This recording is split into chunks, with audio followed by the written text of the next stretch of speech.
Stress ni ijambo rikunda gukoreshwa cane mu kuryitiza no mu mvugo ya misi yose, ariko mu vy'ubuhinga stress n'uruhagarara umuntu bikagaragara mu nyifato, bigatangura kuza mu bimenyetso vyo ku mubiri, biragenda bikinjira muco bita ihahamuka ryeruye. Uruhagarara sibwo bwonyene gusa, ruca ruza rukinjira muco bita mw'ihahamuka ryeruye. Ihahamuka ryeruye rero ni hahandi usanga umuntu yatarwara za ngwara z'akabonge, ugasanga umuntu atarwara za ngwara zo mu mutwe zeruye, ku buryo aho usanga rero biva iyo umuntu adafashijwe hakiri kare, bishobora kuva mu kuvyumva mu nyifato, umuntu akazogera ahantu ahafata umuti ubuzima bwiwe bwose kubera ivyo bihe vyamushikiye. Nta kintu na kimwe rero umuntu ashobora gukora ngo abuze uruhagarara, ahubwo ico dukora mu vyo gukinga, umuntu agerageza kubana narwo. Kubana narwo nabwo rero ubwa mbere ni ugutahura ko ico kintu kibaho, gishobora guhindura inyifato y'umuntu, hama umuntu akagerageza kubana naco. Kubana naco no gufata ivyakubabaje n'ibigutera uruhagarara, ukagerageza kuviha agaciro bifise. Gukurikira mu bisangiza benshi kugira ngo dushobore gukinga no gufasha. Umuntu asangije ikiganiro nk'iki, mugenzi we abafashije iyi televiziyo gushika kure, cane cane kandi no kugira ngo dukingire ikibano. Murakoze cane. Murakoze cane namwe.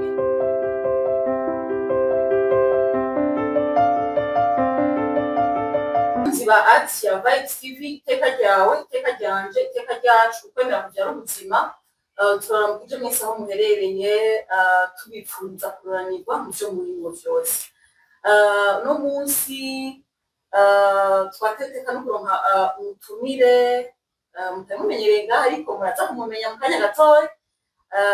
Tugira tuyage cane ku bijanye n'ikintu bita stress, biraza kudufasha kwishira mu bintu by'ikirundi, twumve ingene ishobora kudutera ingwara tutari twibaza, mbere atagifashije ngo umuntu ashobora no gushika ku rupfu, mbere n'ibintu dushobora kuyirindira cane cane.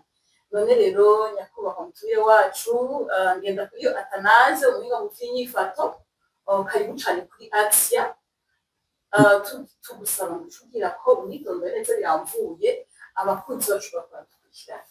Murakoze cyane ku butumire, turashimiye cyane kuba mwiyumviriye yuko twobana namwe muri kino kiganiro, kugira ngo abazodukurikirana batahure byinshi. Amazina yanje ni Atanaze Ngendakuriyo, nkaba ndi umuhinga yanonosoye ivy'inyifato n'amagara yo mu mutwe. Murakoze cane. Jongera mumbaza ati none wewe uyu muntu umuhinga w'umwahuriye ku kazi, turafise umugenzo mwiza wo kurondera natwe mwese twokwibunga mu magara yacu yo mu mutwe. Rero umuhinga wa Atanaze niwe bahamagaye ku kazi, aradufasha neza cane. Aho nca numva n'ukuri inyota yuko namwe bw'abakunzi bacu mwovyumva, kugira ngo ntihagire umuntu azohitamo kutamenya. None rero tudatebeje Atanaze, we ugerageje gusigurira abari baradukurikirana twese witwa gute n'iki? Murakoze cyane. Iyo tuvuga stress mu rurimi rw'urushitsi canke rw'igishitsi, ni uruhagarara. Ni n'ijambo rikunda gukoreshwa kenshi mu mvugo, n'abantu batarose amahirwe yo kwiga ivyo kwa muganga canke kuja mu mashuri arengeje, barakunda gukoresha iryo jambo ngo stress iramereye nabi, stress irambabaje, canke kuva umuntu akubwiye ngo urambabarira nagize stress, kirya gihe utabona ameze neza, hari ikintu cantaye stress. Amajambo avunaguye rero, stress ni ijambo rikunda gukoreshwa cane mu kuryitiza no mu mvugo ya misi yose, ariko mu vy'ubuhinga stress n'uruhagarara ni igihe umuntu aba yashikiwe n'ibintu bwa mbere bishitse bukwi na bukwi atari yiteze. Ica kabiri bikaza bifise uburemere, bushobora kuba bufise ubushobozi bwo kwakira. Hama rero iyo bimushikiye bukwi na bukwi, bikamushikira atari yiteguye, hari n'ibyo turaza kubiraba, hari n'umuntu agira stress kubera ashikiwe n'ivyo umuntu yiteguye. Stress rero canke urwo ruhagarara ruratandukanye.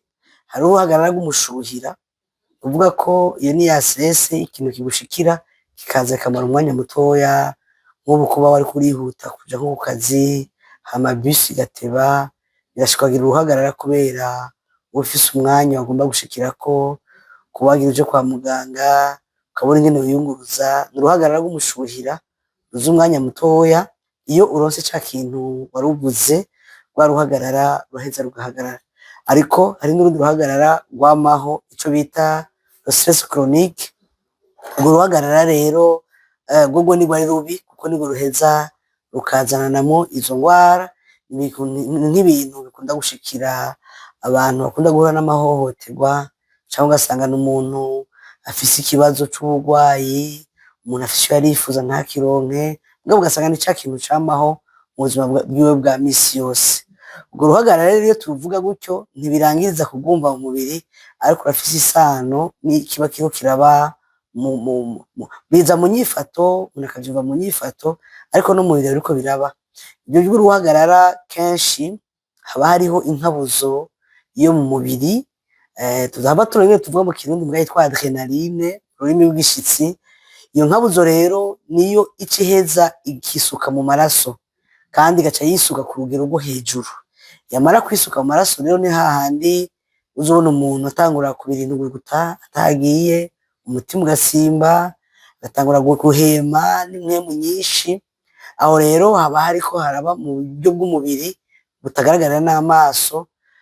Umubiri uriko uragerageza kuraba ingene wotandukanya amaraso n'iyo nkabuzo yitwa adrenaline. Iyo vyagiye mu mubiri rero bigaca vyama rwa ruhagarara, ya nkabuzo iriko irisuka naho iteba ikaza igatera uburwayi bwo ku mubiri, kuko iyo nkabuzo mu muntu ni inkabuzo yaremwe kwisuka umwanya mutoya, iduha inkomezi canke ikaduhereza ubushobozi bwo gukora ikintu gisaba inguvu ariko bikamara umwanya mutoya. Iyo rero yamye yisuka, ikiza mu mubiri ikamera nk'urumogi, niba no kwitiza iryo jambo, iraza ikamera nka droge, niba no kwitiza iryo jambo, iraza igaca ihutaza utugingo tw'umubiri, cane cane mu kutwaka inkomezi canke mu gutuma dukora nabi. Benshi rero naha urwo ruhagarara iyo rwabaye rukamara k'umwanya munini, nk'aba bantu usanga babanye nabi mu ngo, uyu muntu yifuza kuriha amahera y'inzu akayabura, ubuzima bwo kwifuza kubeshaho umuryango ugasanga biragora, rwa ruhagarara ruca rwamara ruriko baba muri twebwe, ya nkabuzo ikama iriko irarindimuka, haragera ahantu rero imera nk'ibombo ryatobotse, ikama iriko irisuka n'igihe bidakenewe. Aha rero birumvikana ko ku bantu bamara kubahura n'ivyo bintu bitagira inyishu, kandi usanga no mu buzima bwa misi yose hataboneka inyishu yavyo, naho haca hatangura kuzamwo rero ingwara zo ku mubiri zigaragara. Birava muri ya nyifato. Nko mu nyifato, bimwe mu bimenyetso vy'umuntu afise uruhagarara rurengeje mu nyifato, agira ishavu rirerire. Ishavu ni ikintu, ni igishogisho, n'ikigumbagumba kiba mu muntu Imana yaturemanye, kigaragaza ko umuntu hari ikibaye. Wewe ntaba agifise rya shavu gusa, agira rirerire. Muzokumva abantu bakunda gukoresha amajambo nkurambabare ntiyari jewe, vyangoye, nagerageje kwifata biranka. Ni hahandi usanga umuntu aca agira ishavu atagishobora kuganza, ariko ryo ugasanga riramuganza. Kenshi ishavu nk'iryo rero abantu bakoresha amakosa, ugasanga wavuze nabi utabishaka, wagwanye utabishaka, wafashe ingingo itabereye utabishaka, ugasanga hariho ibintu wakoze kubera ishavu bigaruka bikazohinduka navyo n'uruhagarara canke iramuka mu buzima bwawe. Ikindi kimenyetso kiri mu nyifato ko umuntu afise uruhagarara, harimwo abo bishika ugasanga haruhande y'ishavu afise ikintu cyo kubura amahoro. Kubura amahoro bariko babivuga mu rurimi rw'igishitsi ni irritabilité, cyangwa kuba irrité, ni kumva muri wewe harimo uruhagarara rwo kubura amahoro, ariko umuntu yakubaza ico wabaye ukaba udashobora kubisigura. Ikimenyetso ca gatatu kigaragara mu nyifato ni hahandi usanga umuntu yamana umwikomo. Kwamana umwikomo n'agashavu kamaho kadafise inkomoko y'icyagateye. Aho ni mu bijanye n'inyifato. Mu bijanye n'umubiri rero, ya nkabuzo yagumye yisuka irateba igatuma izindi nkabuzo zikora nabi, kuko ubwayo irafise ubushobozi burengeje bwo gutuma izindi nkabuzo zikora nabi canke ntizikore. Hari ikintu bita mu gifaransa hormone antagoniste, ni inkabuzo ziri mu muntu usanga imwe iriko irakora iyindi ntikora. Nk'akarorero, iyo nkabuzo yitwa adrenaline ikorana n'iyindi yitwa dopamine. Adrenaline ni inkabuzo yisuka mu mubabaro, dopamine ni inkabuzo yisuka tunezerewe. Iyo adrenaline iriko irisuka cane, umuntu ya dopamine ntiheza ngo isubire kwisuka kuko ntizisukira rimwe. Mu majambo avunaguye, ntushobora kuba unezerewe wongere ubabare mu kiringo kimwe. Rero kenshi iyo umuntu yamana iyo nkabuzo yisuka, biraheza bikazomutwara muri za ngwara z'akabonge ico bita depression, kuko urumva ya nkabuzo y'umunezero ituma tugira ubuzima buhagaze neza, igateba igahagarara rwose kwisuka, canke yisuka ikazokisuka nabi. Hari igihe kenshi rero uruhagarara rushobora gutwara no mu zindi ngwara zirengeje nk'ivyo bita amatrouble bipolaire. Trouble bipolaire ni igihe ushobora gusanga umuntu umwanya umwe aranezerwa uwundi mwanya akababara, mugabo byose ugasanga agira umunezero ndenzarugero canke agira umubabaro ndenzarugero ariko kakabonge. Hari naho bica bijabuka iyo umuntu yamaze umwanya muniniya ariko aragira urwo ruhagarara, hari gusanga caza izo bita mu gifaransa les maladies métaboliques. Maladies métaboliques ni ingwara z'ivyuririzi zica ziza zo ku mubiri, haba harimwo za ngwara z'igisukari arizo bita diabete mu gifaransa. Ugasanga itunganywa ry'umubiri ryarahungabanye, agahimba kitwa urwagasha kagomba gutunganya isukari neza, kubera ukurengerwa na ya nkabuzo y'uruhagarara ishika ikaboreza n'ubwonko. Ugasanga wa mwanya waho umubiri wagomba gukora isukari mu gihe ari nkeya, canke wagomba kuyigabanura mu gihe ari nyinshi, ugaca umubiri ubikora nabi. Umwanya wo kuyigabanura ukayiduza, umwanya wo kuyiduza ukayimanura, ivyo bita umuntu ashaka kuja muri hypo, aho usanga isukari yabaye nkeya mu mubiri. Aho ingwara z'isukari nyinshi rero cane turakira abantu bafise ingwara z'isukari zazananye ku ruhagarara yamazemo umwanya muniniya. Hariho n'ivyo bita umurindi w'amaraso, ivyo bita ama hypertension, aho usanga umutima uca uvuduka cane. Ku bijanye n'ivy'umubiri, burya umutima uvuduka cane uriko urarondera ingene wotandukanya iyo nkabuzo n'amaraso, uriko uratera cane ngo ugerageze kubitandukanya, mugabo kubera byose biri muri etat liquide niko novyita, niba bigishobora gutandukana. Kuvuga ko rero usanga kenshi iyi nkabuzo iyi adrenaline irateza ivumbuka ry'amaraso. Hari n'abagwara ama cancer cerebral, izi kanseri zifatirwa mu bwonko, kubera igihe cose ya nkabuzo iba nyinshi irateba ikazogenda mu bwonko, hama ikonona ibihimba bimwe bimwe vy'ubwonko, ugasanga ntibigikora neza, ugasanga haravuyemwo ingwara z'amakanseri zo mu mutwe. Mvuze ingwara nkeya, mugabo hari ingwara nyinshi cane ziterwa na runo ruhagarara navuze rwamaho. Ufise ikintu kirutera rwamaho, niba utumvikana n'uwo mwubakanye, birumvikana ko igihe hatashe umutima urasimba. Harya umutima ntupfa gusimba gusa, haba hariho ikindi kintu mu mubiri gica cisuka. Canke niba ku kazi, umuntu agenda ku kazi akaba atumvikana n'umukoresha wiwe, canke umwe mu bo bakorana, igihe cose amukubise ijisho umutima urasimba, ya nkabuzo ibiriko irisuka. Biranashika ugasanga ubuzima bugenda ushobora kugora mu kibano, umuntu akaba mu buzima butoroshe, navyo biratuma ya nkabuzo yama iriko irisuka, mu buryo bwaho umubiri buriko uratorera umuti wa vya bibazo biba bidafise inyishu. Ugasanga rero mu kibano, mu buzima bwa misi yose ku kazi, n'uno musi no mu mashengero. No mu mashengero birashikayo, aho usanga mu mashengero babwira abantu ko nibasenga bizoca bigenda neza, nibizera bizoca bigenda neza. Nko mu mashengero ugasanga babwira abantu kugira umunezero, mugabo badashizeho ibindi bikorwa bishobora gutuma bisasagaza wa munezero, cane cane nko gusenga gufatanye no gukora. Iyo umuntu ariko arasenga vyonyene gusa adabifatanije no gukora, biza kurangiriza mu ruhagarara, kuko n'abemera ijambo ry'Imana badukurikira, Bibiliya iravuga ko kwizera kutagira ibikorwa kuba gupfuye. Rero kenshi ugasanga abantu baca bahungira muri amashengero. Kubera iki bahungira mu mashengero? Babaremamwo ivyizigiro vya kazoza, ariko ugasanga benshi nta bikorwa bibiherekeza biriko biraba, kugira ngo vya vyizigiro yarema bize bifatanye n'ibikorwa vya misi yose. Rero ugasanga rero bahungira mu mashengero, benshi ugasanga baragwariye izo ngwara z'akabonge, abandi baragize ico bita amaherezi spirituel, aho usanga acagira imyemerere itariyo, imyemerere idafise icihagazeko. ugasanga umuntu arakubwira ngo ngwaye malariya ngiye bansengere, umuntu arakubwira ngo bantoye ingwara kwa muganga ngiye bansengere. Gusenga si bibi kubemera, birafise uruhara nagone mu gufasha kiremwa muntu, ariko gusenga kugomba gufatana n'ikindi kintu. Umuntu asenga ntibibuza ko aja kwa muganga, umuntu asenga ntibibuza ko yivuza. Iyo bikozwe byose, kuko umuntu yivuza umubiri, kandi igice cy'impwemu kirafise naho ingene gifashwa. Amajambo avunaguye rero, mu kibano habamo guhunga no kubihungira mu bibanza bimwe bimwe biba bitariko biratora umuti uramye kubijanye no guhagarika urwo ruhagarara. Mu majambo avunaguye rero, rwabaye rwinshi, umuntu bikagaragara mu nyifato, bigatangura kuza mu bimenyetso byo ku mubiri, biragenda bikinjira mu cyo bita ihahamuka ryeruye. Uruhagarara si bwo bwonyene gusa, ruca ruza rukinjira mu cyo bita mu ihahamuka ryeruye. Ihahamuka ryeruye rero ni hahandi usanga umuntu yatagwara za ngwara z'akabonge, ugasanga umuntu atagwara za ngwara zo mu mutwe zeruye, ku buryo aho usanga rero biva, iyo umuntu adafashijwe hakiri kare, bishobora kuva mu kuvyumva mu nyifato, umuntu akazogera ahantu ahafata umuti ubuzima bwiwe bwose kubera ibyo bihe byamushikiye.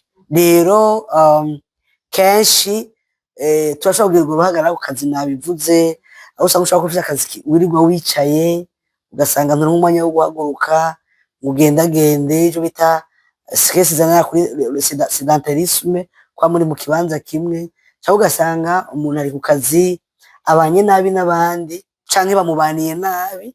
Nabyo birashika, kuko kenshi ku kazi tuhahurira ni nk'ibitaro bije bifise umuntu wese aje kwivuza, kandi yivuza ibitandukanye. Ugasanga rero kwa kuntu tuza hari ibyadukomerekeje n'ibyatubabaje, bidutera kubana nabi. Ugasanga rero ku kazi rero umuntu akora uruhagarara, kandi ugasanga ntushobora kuruhunga ko ntushobora kugaheba, kuko kenshi usanga ariho hava ukubaho k'umuntu kwa misi yose. Ugasanga uri oburije canke nta mahitamo menshi ufise, uragatonda kumwe, ugasanga nako kagutera urwo ruhagarara. Ibijanye n'uruhagarara rero aho bitereye ubwoba, bavuga yuko wakomeretse arakomora. Ufise uruhagarara araruhererekana abandi, araruhereza abandi. Uzobera mu buzima bwa misi yose, iyo umuntu yagize icyamuteye uruhagarara, abantu bose baza guhura usanga babwira nabi, usanga yidodomba, usanga acisha abantu ku biti no ku mabuye. Bisigure ko usanga rero mu buzima bwa misi yose ubwo ruhagarara turuhererekana. Rero uruhagarara kandi ntituvuga ko twoba mu buzima canke mu kibanza kitagira uruhagarara, ntabwo bibaho. Ico tugomba gukora ni iki? Tugomba kwiga kubana nabwo, kuko n'uwo gushira mu nzu irimo amafaranga akaza agapima ku mugoroba, yo gusanga n'uruhagarara rufatiye ku mafaranga utarufise. Nta kintu na kimwe rero umuntu ashobora gukora ngo abuze uruhagarara, ahubwo ico dukora mu byo gukinga, umuntu agerageza kubana nabwo. Kubana nabwo rero ubwa mbere ni ugutahura ko ico kintu kibaho, gishobora guhindura inyifato y'umuntu, hama umuntu akagerageza kubana naco. Kubana naco no gufata ibyakubabaje n'ibigutera uruhagarara, ukagerageza kuvyaka agaciro bifise. Akarorero, umuntu biba vyoroshe, ariko umuntu arabigerageza. Ushobora guhura n'umuntu akubwira nabi, kubitebako bigutera rwa ruhagarara, kuvyiyumvirako bigutera rwa ruhagarara. Rero umuntu arafata akavuga ati ibyo byose naka ambwira ijambo, iyo afise ikibazo yahuye naco, gufata ijambo yambwiye nkaryambika inkofero y'ico yabaye, rya jambo ritakaza agaciro muri jewe. Gufata ivyo umuntu akubwiye, kuko kenshi abantu bakomeretswa n'amajambo babwirwa n'abandi, abantu bakomeretswa n'uguhemukirwa, gutabwa, kurenganywa. Byose biratera uruhagarara mu muntu, bikadutwara bihamuka. Ica kabiri, ni vyiza ko abantu bagira ikarashishi. Iyo wiriwe mu bintu vyaguteye uruhagarara, urashobora gufata nk'ubu uri ku kazi, ugatwara agahuzu k'imyimenyerezo ka siporo, ugataha n'amaguru, ya bisi ukayireka, kugira ngo ya nkabuzo imeze nk'urumongi, iyo uriko urabira ijya ntuguta, iraca muri udutoboro tw'umubiri, igasohokana n'umwanda nayone. Ku bantu bemera Imana, hari abagenda gusenga uruhagarara rukagabanuka, ariko bivana no gusenga n'ingene umuntu asenga, ko hari igihe usanga turiko turasenga hanini, ugasanga ibyo gusenga kenshi biragora biragora kumezura canke kuvuga ko ariko arasenga neza, ariko kubemera akagenda mu gisabisho harabavayo yumva yaremurutse mu mutima. Ego hari n'abandi rero ashobora kugenda nko muri nature agakurira agashira amaguru muri gazo akumva araruhutse. Hari abaruhurwa no kuryama, kuko twese ntidukenera bimwe mu gufasha gutunganya uruhagarara. Hariho uja koga nko muri pisine akavayo uruhagarara rwagabanutse, hariho uja mu manza akaja gutwenga n'abagenzi akavayo yaremutswe, yamamiriye de distraction. Umuntu agenda mu kabare akicarana n'abagenzi bagatwenga bagasangira akavayo yaremurutswe. Ukuvuga ko umuntu wese arafise ikintu kimufasha kugabanura uruhagarara, aho bitugorera ni ukukimenya, kuko twese ntidusangiye bimwe. Igufasha wowe si gifasha jewe, iyo wamaze kukimenya rero uragikoresha cane.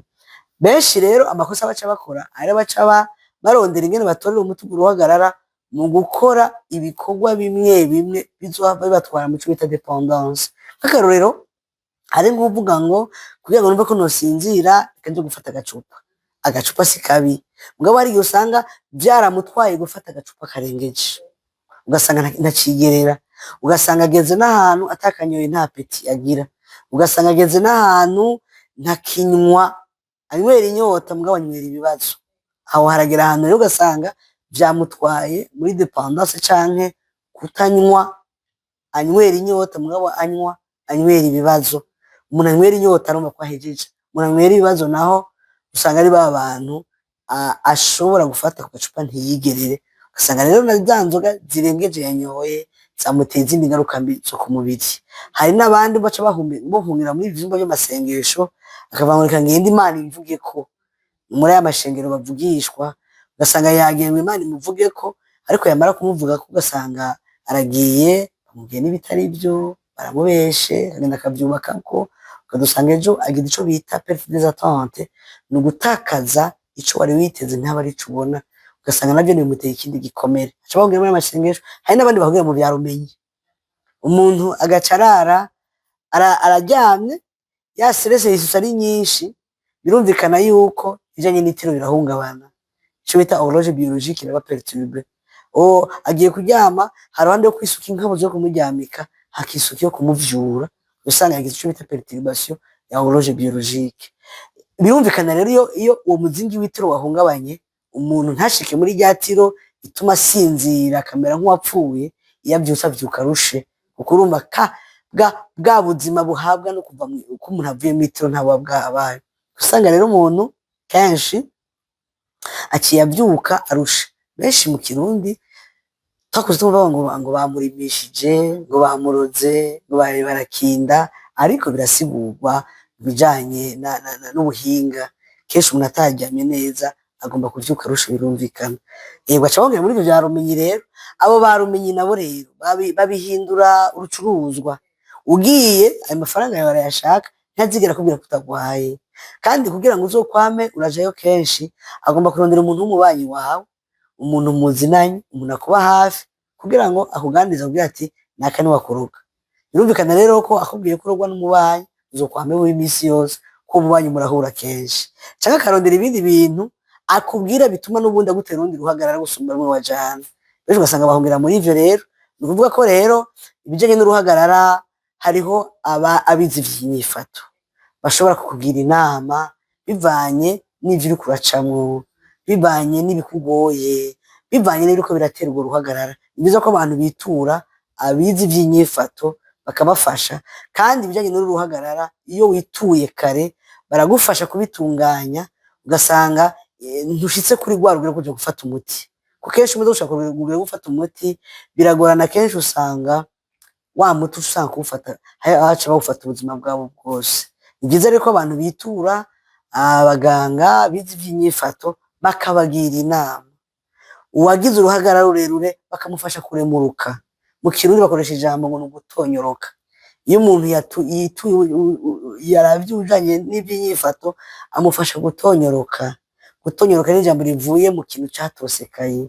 Rero barafasha akugira inama, agufasha kuremuruka, rwa ruhagarara rwaba muri wewe akakwereka inzira y'ingene ushobora kubana nabwo utawugizeko ingaruka mbi. Mana yaje akanazi numva tufise byinshi tuzoganira nawe, numva ibyo nabimaze byose yagerageza kubisha hirya n'ino, ariko aho ahereje niho nagira ndamusabe kubera uko nakanazi nawe nyene asanzwe gufasha abantu mu bisanzwe n'ibyo bijanye n'iby'imyifato kugira ngo twirinde gushika harya habi yavuze. N'agakanazi kugira abadukurikirana hari umwe canke uwundi yo kuva ashatse kwitura canke afise uwo yorangira kugira ngo azitire akaronekwa. Murakoze cyane, akanya nikaboneka tuzobana ukindi gice aho tuzovuga rero iyo umuntu yamaze gushika mu komereka byeruye ibindi bimenyetso, ariko tukiri ngaha muri kino gice nuko abantu bize imyifato barahari, hari abari mu makabine, hari abo dusanga ku bitaro bimwe bimwe biramaze kubashiraho nko kuri hopitale Kira ndazi ko bahari, hopitale Militaire ndazi ko bahari. Hariho uno munsi ubushikiranganji bw'amagara y'abantu buriko burashira inkomezi cane mu bijanye no gusasagaza amagara yo mu mutwe, cane cane ko bwasanze ko hari ingwara nyinshi zigaragarira ku mubiri ziba zazananye mu nyifato. N'umunsi rero barahari ku bitaro bitandukanye, hari n'abafise amakabine atandukanye, twese turabakira. Rero nuko bwa mbere ico novuga gikomeye cyane, abantu buguruka amaso bamenye ko kumva utamerewe neza urashobora guca ugasanga nk'ubu waryamye nta muntu mwashwanye ukavyuka ushavuye. Birafise ingene bisigura bijanye n'ubuhinga, nk'ubu ugasanga ufise ishavu rirerire, birafise ico bisigura bijanye n'ubuhinga. Kandi abantu bagira ishavu rirerire kenshi bama bariko barakora amakosa, bama bariko baricuza, ugasanga yafashe ingingo ati uyu munsi sinkora iki, ugasanga yagikoze atabishaka. Kubera iki? Ibi inya vy'uruhagarara hari ibindi bimenyetso ntashoboye kuvuga ko ni byinshi cyane, harimo gutakaza ico bita inkomezi zo mu mutima. Mu Kirundi ngerageje kwitiza ijambo ni gutakaza ico bita la maîtrise de soi. La maîtrise de soi ni handi uvuga ngo sinkora iki kintu mugabo ukisanga wagikoze. Ego ugasanga rero umuntu yama ameze nk'imodoka yacitse amafiri, aho usanga yama ariko arakora ibyo adashaka imisi yose. Rero ibi bintu biravugwa, ibi bintu abantu bafise ibi bibazo barafashwa. Turafise uburiro bwinshi abantu twakiriye bageze ku rwego rwo bafise diyabete bikagabanuka, kuko urumva iyo diyabete itaragera ku rugero rurengeje birafise ingene bishobora kugarukira hafi. Abantu babura itiro, turafise uburiro bwinshi bw'abantu basinzira batagifasha umuti kubera uko gutonyoroka baba barakorewe. Turafise abantu benshi baza bafise ivyumviro vyo kwiyahura, n'umunsi bari mu buzima bwa misi yose bateye imbere kuko vya vyumviro kuko ibi vy'uruhagarara biragutera mu gifaransa bita anticipation négative, ugira ivyumviro bibi, aho umuntu yama avuga ngo jewe naho ngiye ku kazi naco nzimarira, naho ncuruje nzohomba. Kandi ugasanga umuntu rero uruhagarara ruratera n'ibintu vy'ugwikeko, aho umuntu yama afise ugwikeko, Sandrine anya ko amamagaye agira mbwire nabi, ugasanga umuntu yamana ugwikeko. Ibi rero biratuma umuntu afata ingingo mbi, ugasanga adashika mu bikorwa vy'iterambere. Kenshi rero baravuga abahinga ko amagara meza yo mu mutwe atuma tuja muvyo bita resilience économique mu bikorwa vy'iterambere. Biragorana ko umuntu afise uruhagarara aja mu bikorwa vy'iterambere, kuko burya umutima udatekanye dushobora gucuruza, dushobora gukora akazi neza, hari ibikorwa ca vyononekara. Rero twohimiriza abantu kwitura abizi ivy'inyifato kugira ngo babafashe, kuko uno munsi biragwiriye, ibitera uruhagarara ni byinshi, tubikura henshi cane. Ni byiza ko abantu bivuza, kuko ibi inya aho bitereye ubwoba, iyo ugiye waracerewe usanga hari ibintu bitari bikeya utagishobora kugarura, usanga uba uburije gufata umuti. Ni byiza rero ko wowe ufise ishavu rero kurankurikirana ufata ingingo ry'ukurijana bikanka, wowe utagisinzira, babandi bavyuka ijoro ugasanga urafise amasaha itiro riba ryagiye, birafise impamvu bavyita sommeil saisonnier. Wewe usanga ufise ingwara zamaze kugaragara ku mubiri, mwese tubahaye ikaze, hariho ubufasha. N'umunsi igihugu c'Uburundi kiriko kiragerageza gufasha muri ico gisata c'amagara yo mu mutwe kugira ngo abantu baronke ubufasha buhagije.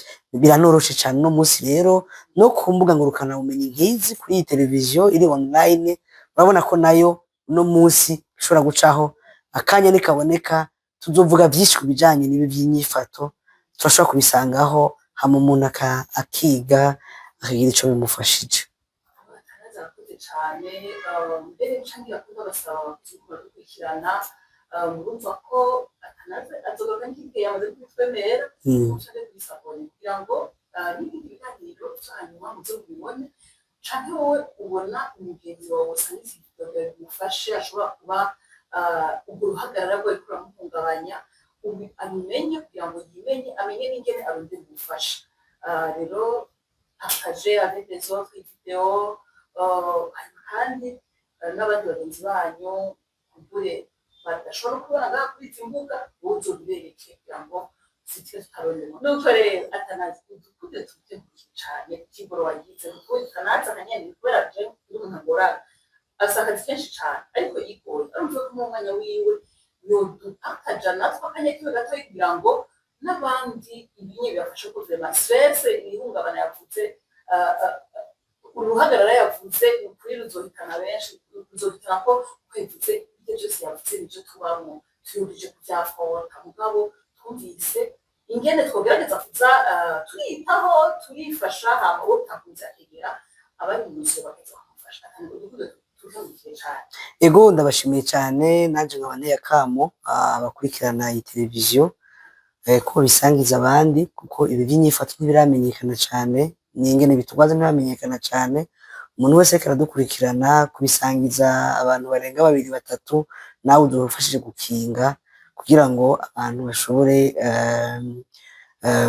gukinga bitaraba bibi. Ica kabiri kandi nagomba kubatumira mu biganiro bizokurikira, turabaha ikaze rero mugire sabone mubisangize abandi kuko inyuma rero tuzoza turabahereza tubavuraho gato gato uko umwanya uzoza uragenda mu biganiro bizokurikira mu bisangize benshi kugira ngo dushobore gukinga no gufasha umuntu asangije ikiganiro nk'iki mugenzi we abafashije iyi televiziyo gushika kure cyane cyane kandi no kugira ngo dukingire ikibano.